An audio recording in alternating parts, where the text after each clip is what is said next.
சென்னை உள்பட தமிழகத்தின் பல்வேறு மாவட்டங்களில் இரவும் கோடை மழை பெய்திருக்கிறது.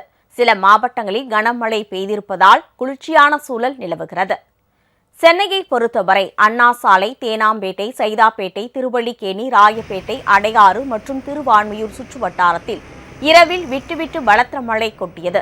சில இடங்களில் கனமழை பெய்ததால் சாலையில் தண்ணீர் தேங்கியது.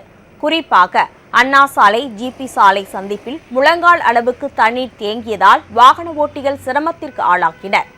சென்னை புறநகர் பகுதிகளான தாம்பரம், ஊரப்பாக்கம், பூந்தமல்லி மற்றும் மீஞ்சூர் சுற்றுவட்டாரத்திலும் பலத்த மழை பெய்தது. புழல், மாதவரம், செங்குன்றம், பேசின் ரிட்ஜ், வியாசர்பாடி சுற்றுவட்டார பகுதிகளிலும் கனமழை பெய்தது. இதனால் தாழ்வான பகுதிகளில் தண்ணீர் தேங்கியது. இருப்பினும் மழையால் கோடை வெப்பம் தணிந்து குளிர்ச்சியான சூழல் நிலவுவதால் பொதுமக்கள் மகிழ்ச்சி அடைந்துள்ளனர். கன்னியாகுமரி மாவட்டத்திலும் இரவில் இடி மின்னலுடன் கனமழை வெளுத்து வாங்கியது. நாகர்கோவில், புத்தேரி, இரச்சகுளம், தாளக்குடி போன்ற பகுதியில் இரவு 7 மணிக்கு தொடங்கிய மழை விட்டுவிட்டு பெய்ததால் வாகன ஓட்டிகள் சிரமத்திற்கு ஆளாக்கினர். மதுரை மாவட்டம் உசிலம்பட்டி நகர்பகுதி மற்றும் அருகே உள்ள நக்கலப்பட்டி, எழுமலை, சேடபட்டி சுற்று வட்டாரத்தில் சுமார் 1 மணி நேரத்திற்கு மேலாக கனமழை பெய்தது. கடந்த சில நாட்களாக வெயிலின் தாக்கத்தில் தவித்த மக்களுக்கு இந்த மழை சற்று ஆறுதலை ஏற்படுத்தியுள்ளது.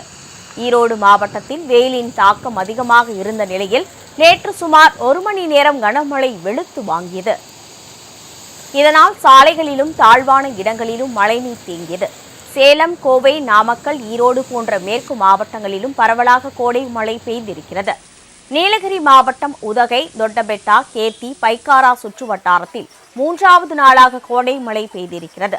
உதகைக்கு வந்த சுற்றுலா பயணிகள் குடைபிடித்தபடியே இயற்கை காட்சிகளை கண்டு ரசித்தனர்.